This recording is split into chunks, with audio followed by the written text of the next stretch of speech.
Hello, remote gadas. Good afternoon, everyone. Hi, Good hello afternoon, Zay. everyone. What's up, Remote Good Kada? afternoon, Parang Christian. ang tagal na po natin Good hindi afternoon, Miss nakakapag-live. Yeah, Danica. namiss ko Ngayon na kayo. lang po Namiss ulit. ko mga remote gadas natin. No? Hello, everyone. Paano Yes, muna oo, tayo? nakakamiss. Yes. Ano po muna tayo? What do we call this? Attendance. Attendance po muna. So, could you please comment on our comment section? Where are you watching right now? Shout out po sa ating mga friends all over the And check po Philippines. natin.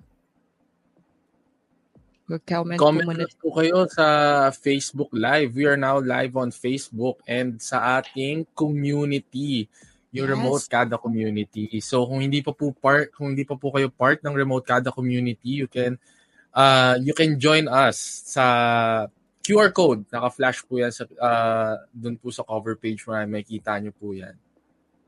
Yes, pwede naman nating i-flash. Gusto mo ba i-flash, Christian? Ayun.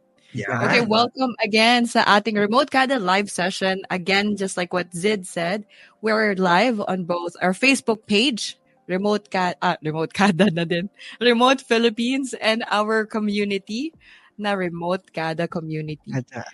Yan, ito po ang aming QR code. Yan. So ayun, may mga may nagko-comment na po. Hi Kuya Zaldi from Melbourne, Australia. Uy! Grabe naman po. Hala, nakarating na tayo Australia. I know. For the international. For the international Manifesting. Money fasting? Ay, wag naman ganun. Manifesting tayo. Yes, good afternoon din, Miss Yes, Wow. Ate Wow din. Yes, from Quezon City. Pakitag na po ang inyong mga friends, especially those na naghahanap ng mga remote work. Yes. Dahil meron tayong wonderful announcement this afternoon. So, itatag ko lang yung mga friends ko kasi ang dami nagtatanong sa akin, nagme-message. Yes, tama. So guys, kung hindi pa kayo naka-follow sa ating or hindi pa kayo nagiging member sa ating Remote Kada community, napakasaya doon, marami tayong matututunan. So please scan yung naka-display na QR code dyan para po ma-redirect kayo sa ating Facebook group. Bigyan ko po muna sila ng reminder regarding po siguro sa Remote Kada, no? If you're joining Remote Kada, please fill out lahat po ng ating membership questions. Yan po ang tinitignan po natin before po kayo pumapasok sa Remote Kada. Pero discretion nyo po kung gusto nyo po ilagay yung your email addresses. Pero, alam ko, nagbibinata.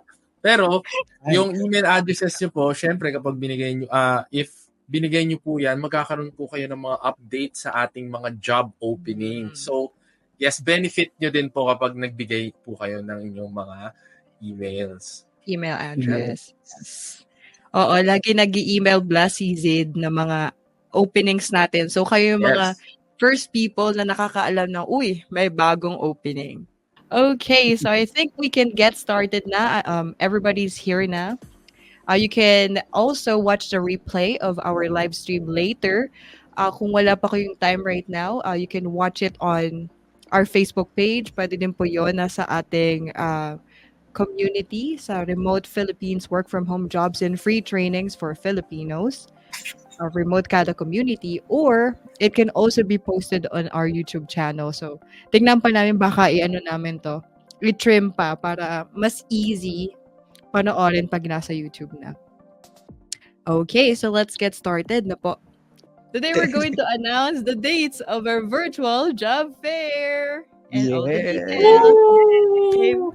Alam mo palakpak dito? Palakpak. Yeah, pumalakpak. Manual na lang. Yeah, manual na lahat.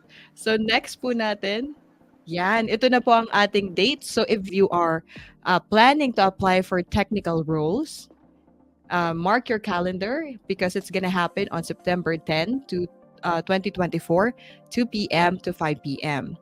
And for those naman po who are planning to apply for non-technical roles, our non-technical role day virtual job fair is gonna be on September 24, 2024 from 2 p.m. to 5 p.m. Ayan, mark your calendars na guys. This, separate po yung technical roles and ang ating non-technical roles. Again, September 10 ang ating technical roles and non-technical roles na virtual job fair will be on September 24. Ano po ang difference? Thank you po Sir Zaldi for asking the question, no? So ano po ang difference ng technical and non-technical roles? So ang technical roles po ay jobs related to IT. So anything technical na kailangan mo ng coding skills, IT related, nasa technical role yan. So if you're an IT professional, IT graduate, then that would be the day na pwede kayo mag-join sa aming virtual job fair. Next naman po for non-technical roles, ito po yung mga virtual assistant, mga social media managers, social media marketers, anything na hindi naman po very technical, na hindi mo kailangan ng IT skills, then nasa non-technical role po yan. So yung mga aspiring, yung mga, especially yung mga nagme-message po sa amin, even sa Facebook page, looking for virtual assistant jobs, mga data entries, ganyan. Then nandun po siya sa non-technical role for September 24. Thank you po, Sir Zaldi, for the question. Okay, now, ito po, in preparation for our virtual job fair, you need to know the do's and don'ts, which will be discussed by Zid. Zid, So, carry ayan. on. So, first off, ground rules muna tayo with regards to the virtual job fair. So, we'll start off with the do's. So, first, you have to dress in a professional attire. Siyempre, kailangan we have to look neat in front of you sa mga mag-i-interview po sa atin. Then, secondly, we have to utilize a laptop or a desktop. Yan. Kailangan po talaga na naka-laptop or desktop para po for easier navigation din po para sa inyo. Hindi po kayo may hirapan kapag kunyari may hiningi kami documents or what, madali lang po yung navigation po natin. Then, please check your audio and webcam before the interview. May hirapan po tayo mag-conduct ng interview, especially kapag hindi po working ang ating audio. And syempre, para din naman po makita po namin kayo during the virtual job fair. Then, syempre po, we have to familiarize po yourself with the Remote Philippines. Malay nyo po, baka po may mga questions with regards to Remote Philippines. And then, next is, you have to get ready for the potential interview questions. So, same with po sa familiarizing with Remote Philippines, kailangan ready din po tayo if ever man na magkaroon po tayo ng mga questions with regards to dun sa mga roles na ina-applyan po natin. Okay po? And then, please stay in a clutter-free area. So, ayun lang po. We request lang po na neat rin po yung environment, yun na sa background po natin. Yan. Aside po sa having a professional attire, syempre, kailangan rin po professional environment din po tayo. Then, next and lastly sa do's is you have to maintain a professional tone. We have to keep it professional. We have to speak professionally. And we have to uphold respect at all times lang po. Yan. So, moving on naman po sa don'ts.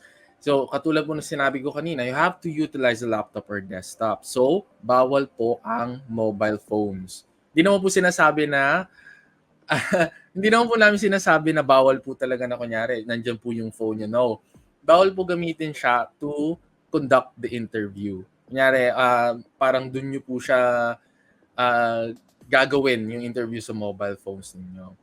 And then next is please do not be late. Yan. This is also a form of respect din po. Is yung showing po yung punctuality po natin. Then ito po, very important po, avoid leaving the room as we operate on a first come first serve basis with limited available slots. So if ever po na lumabas po kayo, kunyari by chance po, bigla pong nawala po kayo sa room or umalis po kayo sa room, pwede po kayo mapalitan ng iba pong nasa queue. So, mawawala po yung slot nyo or kunyari, pipila na naman po kayo ulit para makapasok. So, please, pero syempre, kapag may emergency, hindi naman po namin kayo mapipigilan mag-leave po ng room. Pero, at all times po, please remain inside the room. And then, please avoid noisy environments para smooth sailing po ang ating mga interview. Yan. Para po hindi po tayo may hirapan. Okay? So, and then lastly sa don'ts, do not forget to smile and be confident. Yan, lagi po natin yan. We have to always keep that in mind. Pagpasok po natin sa room, nakasmile na po kaagad. Kahit wala po pong tao, mag-smile na po kayo. You have to practice that po. Para naman po maganda po vibes po natin during the virtual job fair. Yan. So next naman po, si Christian naman po ang magdi-discuss. Next. Yes. Baka may question po sila muna dun sa ating do's and don'ts. Baka meron silang violet reaction or pink reaction. Meron akong nakikita pero hindi po siya related sa do's and don'ts. Pero magandang questions nila dito. Pwede po natin sagutin. So, dito po, sabi po ni Michelle Corpus Morante, do you accept no working experience as VA? Okay, so actually po, to be clear po, meron po kami mga virtual assistants na ina-accept namin with no online working experience. Pero meron po silang experience when it comes to, for example, ang trabaho po nila is doing data entry for the client, yung mga admin task, yung mga email management, mga ganon. May experience sila sa dati nilang job, pero hindi siya online job. So if you can relate your previous work experiences to the present, then that is still qualified as an experience. So, parang hindi ko po masasabi yung wala kayong working experience. Feeling ko meron na po kayong working experience. Hindi nyo lang po nako-connect. So, to clear this out, we do accept yung no online work experience yet, but they have real-world experience. And also, it depends. Ayun! Ayun naman po pala, Miss Michelle. You do have experience in the banking. Parang kilala po kita. Parang nakausap po kita sa bank before. Just kidding. Hindi po ako sure kung si Miss Michelle nga yun. Pero, yes po, if you have related skills naman po, you can totally apply. That is considered as an experience. So, yes, your experience po. Yeah! Go, go, go. Apply lang ng apply. Next question po tayo. And for our next question po is kay Ruru S. Carpina. Tumatanggap kayo ng pregnant mom? I believe so, yes. No? Tama ba? Recruitment team, baka nandito po kayo.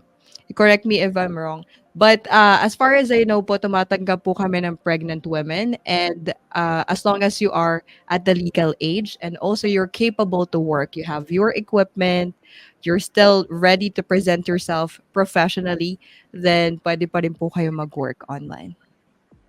Yes po. I hope I answered everything clearly so we can proceed na sa process ng ating virtual job fair. Go ahead, Christian. Thank you, Ma'am Danica. So, let me walk you through our virtual job fair process. So, first things first, kailangan po natin mag-register using our name and our active email address.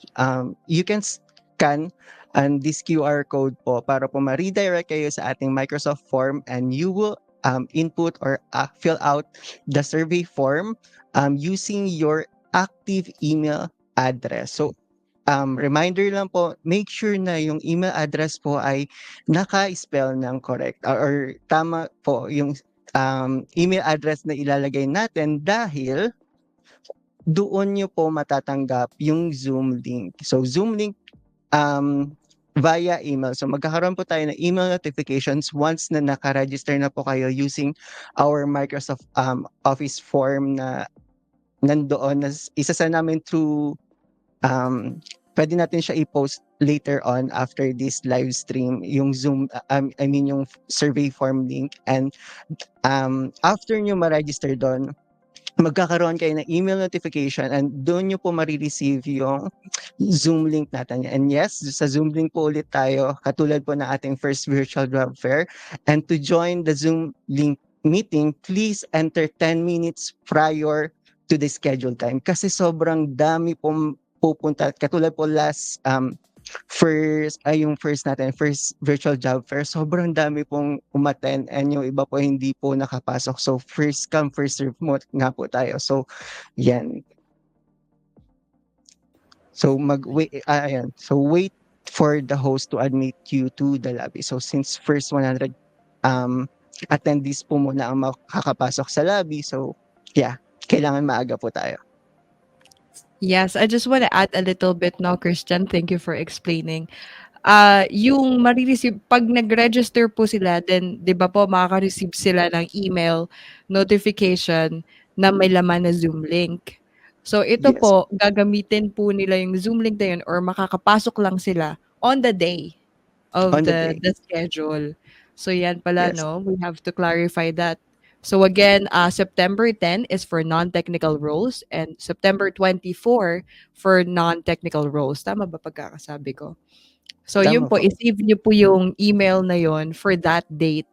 And you have to make sure 10 minutes prior to the scheduled time, nandun na kayo, waiting na kayo. Okay, that's all po. Okay, for the next process po, si Zid na siya.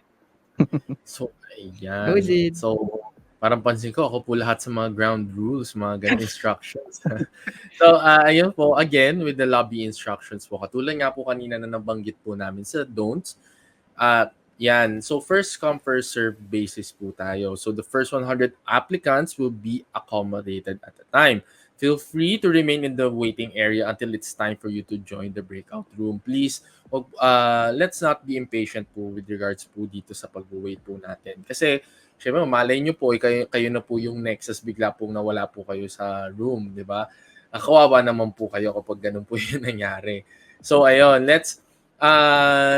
katulad po, please avoid po ng pag-leave po ng room kapag talagang gusto nyo po talagang to be conducted with an interview po. So, please remain inside the lobby po. So, ayan, next.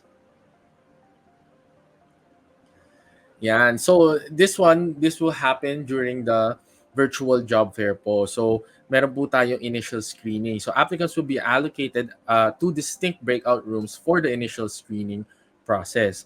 So, bali po, may waiting, doon nga po sa waiting area. Tapos after po, may assign po sa inyong breakout rooms na may kanya-kanya pong mag-i-interview po sa inyo.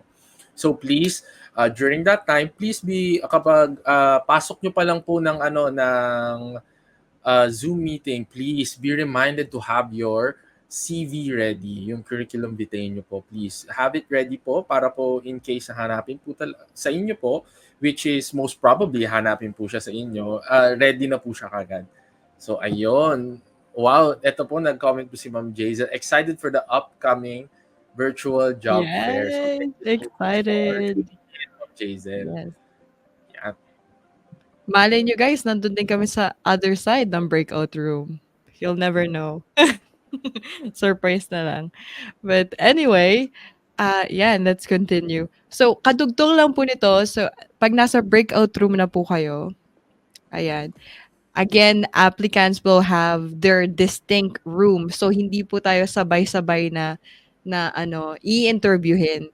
Kasi before, I had the same experience. Nag-join ako ng virtual job fair. Tapos, akala ko, ang dami namin sa lobby. So, iniisip ko, sabay-sabay ata kaming i-interviewin. Medyo nahiya ako kasi, medyo introverted talaga ako. Actually.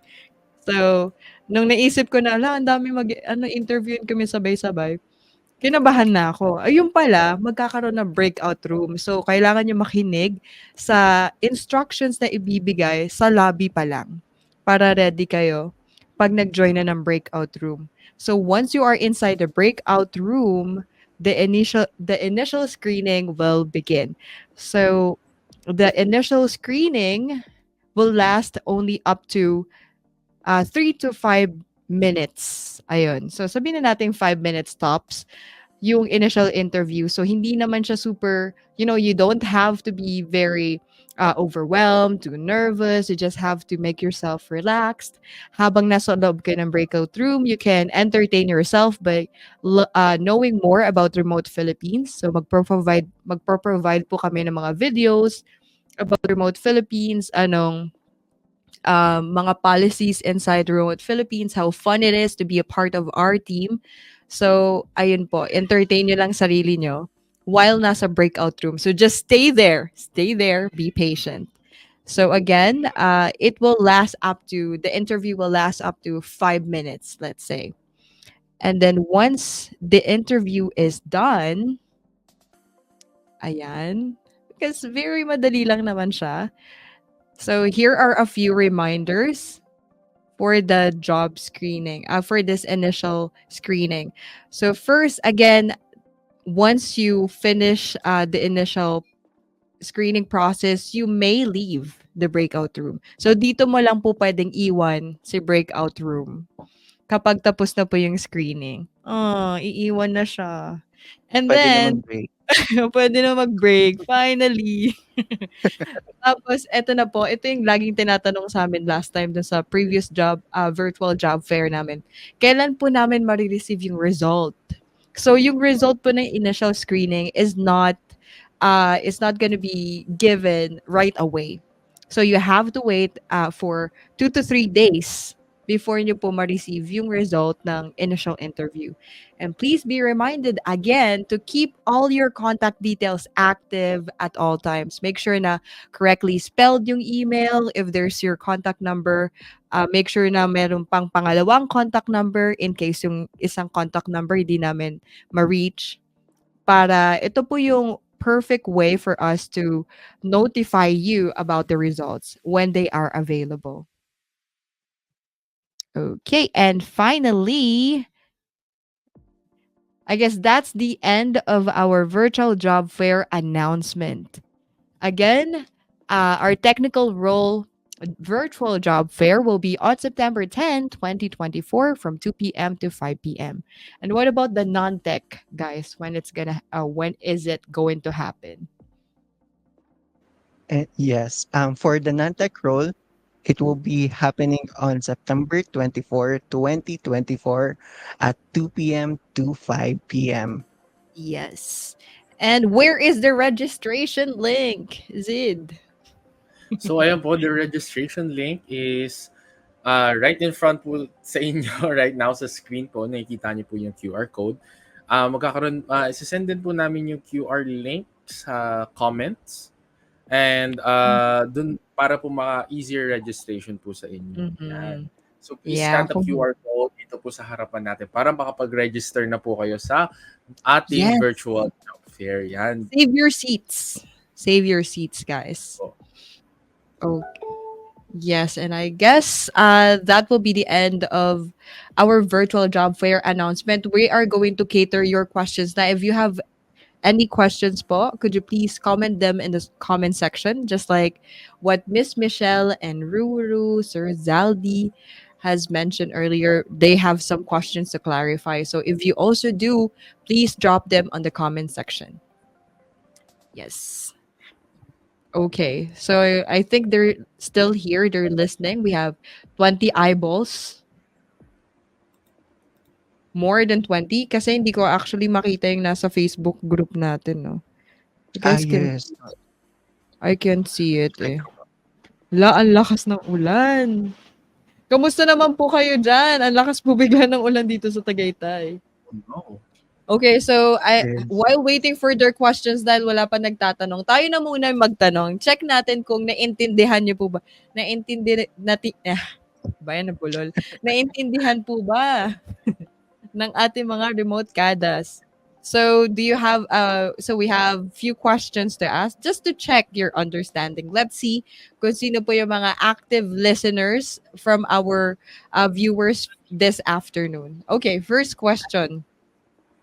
Ay, ako pala yung magtatanong. Ay, thank you. Ayun, my first question, oh. You saved me. May part-time. Yes, Christian, ikaw nga po. Ayan, sabi ni Sir Ariel Mandane, may part-time po ba sa non-tech role? I think hindi siya mundane. Mandane. Mandane. Mandane. Yeah, may part-time ba sa non-tech roles? So we actually have available roles for part-time and full-time. Yes, let me check. If you're thinking of urgent hiring, then Zid would check that. Zid, may urgent hiring ba tayo for part-time roles? Let me double check. Give me a sec lang po. Yeah. Currently po, ang nakalist po sa akin, wala po atang part. Ay, meron pong Yes, part-time. meron. Yes, Nakita yes, ko Uy, na. meron! Yes, meron po. Meron po tayong part-time role sa marketing assistant. Yan. Ooh. Which one po? Marketing assistant. Marketing assistant. Client Okay, ito po base. ay urgent. So we're urgently looking for applicants for this position. So meron din po kaming other positions na not so urgent but very in demand. But this ones that we always maybe nakikita niyo yung mga stories namin, ayun po yung very very very urgent. So please Yes, apply na po, the very urgent. Okay, thank you po, Sir Ariel Mandane. Another questions? Baka may technical questions pa kayo, guys. Yes. Technical? I will be sharing the link po sa ating updated job opening in the comment section. Okay, thank you. Yeah. Ayan. Ayan po yung job opening namin. From, when was that? When was this? Last Monday. Wow, meron po tayong isang question. I have another question. From Miss Nicole Javier Navales. Yes, Zid. So, ayan. So, from Ma'am Nicole. So, hi, just joined. What's the qualifications daw po? So, ayan. Which one po ba? Actually po, yung qualifications po, it depends po sa kung saan po kayo nag-a-apply. So, makikita nyo rin po yung mga qualifications na nakalagay po yung sa mga stories po namin. Diyan po sa link, nakakasend lang po ni Christian, diyan po yung mga requirements po para sa mga roles na meron po kami for hire. Yan. Yes. Okay, if you are interested sa non-technical positions or sa technical roles, pwede mo din pong sabihin, baka mabigyan ka namin ng konting hint. Nakakabulol. Yes. Okay, any other questions, guys? Ayan, baka tayo naman. Tanungin naman natin yung audience, baka naman sila, makalimutan nila yung mga details. Diba? Okay. Eto. So, supposed to be, I have to just let this out. Supposed to be, magpapa-burger po kami sa community today. Pero, mukhang next live stream pa po namin, kayo mabibigyan ng burger dahil naka-live din po tayo sa page. Pero pag nasa doon lang po tayo sa loob ng community natin, sa Facebook group natin, pwede po kami magpa-burger. Ayun yung term namin for, how can I say this? For a token of appreciation. Ganon. Parang token of participating. Ganon. Yeah, we give tokens po dun sa Remote Kada community. So if you wanna join, asa ba yung link din po ng ano? Later po, if-flash din namin yung QR code for our Remote Kada community. Yan, there's another question.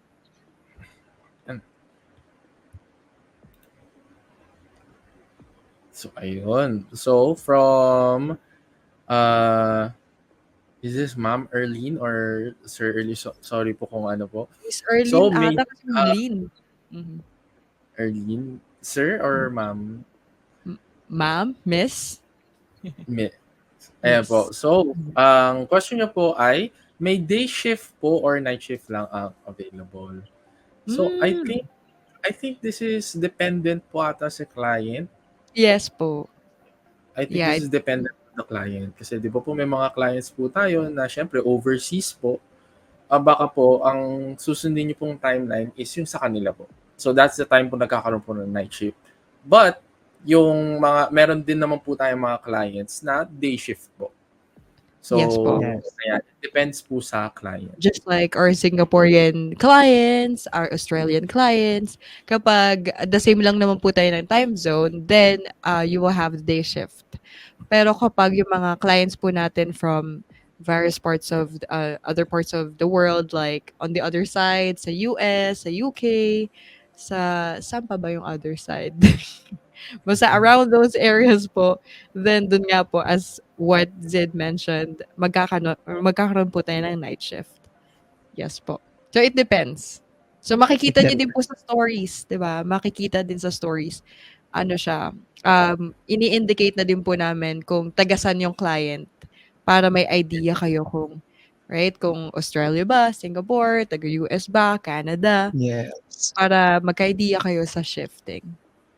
Yes, Yes. katulad po na na-mention ko kanina na meron tayong client base sa Singapore. So, mostly parang magkalapit lang ata yung time natin.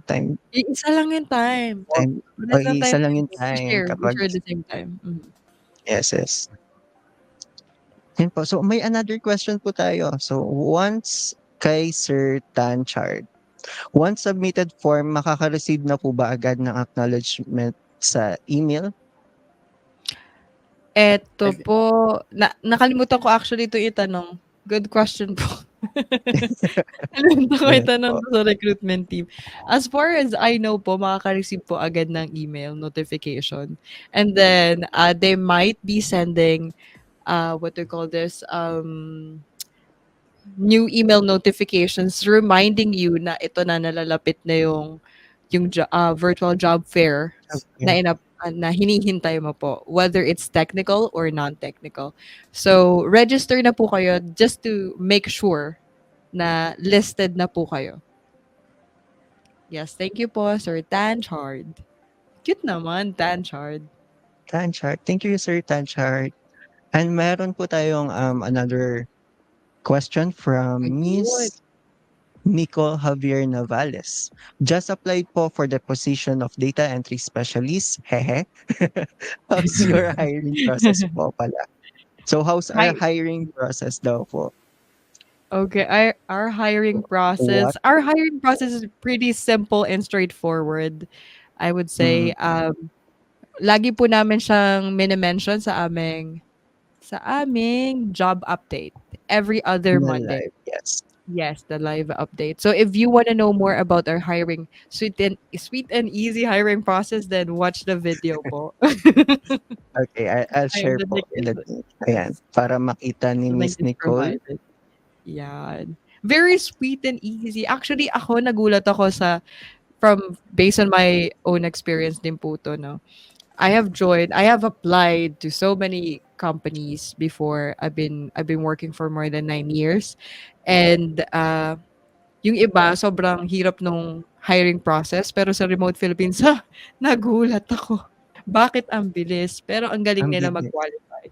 Yes, ang bilis. So yun, go ahead, try it. See it for yourself. Thank you, Nicole. Thank you, Miss Nicole. Yay, thank you po. Kala ko po mapapaano ako eh. Ano yan? Muntik ka na mag-reapply. Our hiring process. Ay, ikaw pala yun. Oo nga pala, siya na nga pala. Oo. Akala ko magaganit. Sorry, new version. May sweet kasi yung kay Miss Danica eh. Oo, yung version ko kasi may easy hiring process. Sorry. Kasi ako. Check. We streamline the hiring process. Oh, grabe. Ayun, ano daw yung technical requirements? Ano daw? Technical requirements. Ang technical requirements po natin, actually, iba-iba po siya. Depende po siya sa role. Meron po tayong kailangan po na may mga degree pertaining po dun sa mga roles na kailangan po or minsan po kailangan po ng experience. Depende po siya. Actually, may mga technical roles po na kaya hindi naman po kailangan ng mga experience. Pero may mga kailangan po ng prior background with regards to what they're trying to apply. So, iba-iba po siya yung technical requirements. Depende po sa pinag-a-applyan nyo po. Ayun. Yes, for example po, may Java developer po tayo na base. Ito, recently lang po, if you will check the link na sinend ko po earlier, meron po tayong urgent hiring ng Java developer. Ang requirements niya is graduate ka ng degree in computer science, software engineering, information technology, or equivalent. So, yun po yung mostly na hinihingi nila ng ating mga clients na requirements. So, meron din po tayong proven work experience as backend developer using Java for greater or equals than 3 years is a must. So, kasi gusto nila yung more experience. So, meron din silang software requirements katulad ng Quarkus, Spring Boot, or Micronaut frameworks. Ay, so parang ano to, Sobrang technical ka hindi na. familiar na to, Technical medyo talaga. technical na. Technical Ngayon ko nga. na nabasa yun, Quarkus. Pero wait, parang may nakita ako, correct me if I'm wrong, Zida. May posted tayo nasa story na 0 to 2 years yung requirements na experience. 'Di ba? Yes. Imagine mo yung Meron 0 to 2 din. years. So that means kahit wala Yes ka po. pa, bago ka pa lang, 'di ba? You can still apply. 0 to Yes, 2 that's for years. the Ito. Opo, junior Diba? full stack full developer stack po. developer, yes. Yes. So entry Yes. level talaga siya. Oo. Ang ganda nun to, ang gandang offer to. So 0 to 2 Diba? years, tapos yung client po pa ay based sa US. Mm. Diba? So baka Oh. mag-offer sila ng training ng client. Diba? Yeah. Ang hilig pa Love naman it. nila sa ganun. Mm-mm. Mang-train. Okay, next question from Miss Michelle. Can we apply for different positions? Absolutely. Yes po. Definitely. 100%. Yes po. Apply. As long as you are confident that you are qualified for the position and you can prove, especially during the interview, if my assessment po yung position na in-applyan nyo, if you can prove that you are qualified for that position, then go for the role. Go for that. Apply for those different Yes. positions. Yes, Yes po. katulad sa akin, I graduated as information technology, bachelor in information technology, then nag-apply ako as a marketing associate, then nakapasok ko kasi na-prove ko yung ano. Yay! Kasi Yay! Galing! galing naman nun. So you can apply po for different positions. Ayan. Yes. Try lang ng try. Yes, until you succeed. Ito naman, Zid. Yes. Next question. Yan, kailangan ba located sa Pinas para matanggap or pwede rin sa ibang bansa? Example, the US. Actually, I clarified this from the recruitment team kasi ang dami na din po nag-message sa amin, especially sa LinkedIn, na mga Filipinos naman po sila, but they're out of the country. They want to work remotely. So, unfortunately po, at the moment, we're not catering applicants na outside of the country, pero Filipinos. So, the reason is that we have the government mandated benefits. We have our HMO na sa Philippines lang ma-acquire or magagamit. So, parang sayang naman po nagbabayad kayo na hindi niya naman nagagamit. So, ayun po, only Filipinos po na residing in the Philippines. So, Philippines. yes, I hope I cleared that out, Sir Jordan Tapalya. Thank you po Yes. for asking. Maybe. So Zid, wag ka muna mag-Canada. Sa Japan po, Japan. Japan. Japan. Namili. Sorry, Japan pala. Ano ako pa-Malaysia po ako. Pwede po ba yun? Malaysia. Opo. Sorry, Char. Okay, and baka may questions pa po kayo because it's already 3:45 and 3:46. Ayun, thank you po, Sir Jordan. Sana po in the future kapag pwede na po kami mag-accept ng mga Filipinos in residing in other countries, sana po nandiyan pa rin kayo supporting the remote Philippines company. Yes, yeah. Excited to join the team. Thank you po for your support. Ayan. So, I think we've got to go. So, thank you so much po again sa lahat ng ating visitors, viewers, responders, commenters, lahat ng remote kada na ating nakasama this afternoon. Mag-ingat po tayong lahat. And actually, mayroon pa kami mga upcoming live stream. So, just stay put. Keep yourselves posted lang, like, follow, subscribe, lahat na po. Follow us on our social media pages. That's it for today. Thank you so much, everyone. And we have to go. Bye-bye. Have a safe Wednesday. Bye-bye. Ingat po kayo. Everyone. Thank you so much for joining po.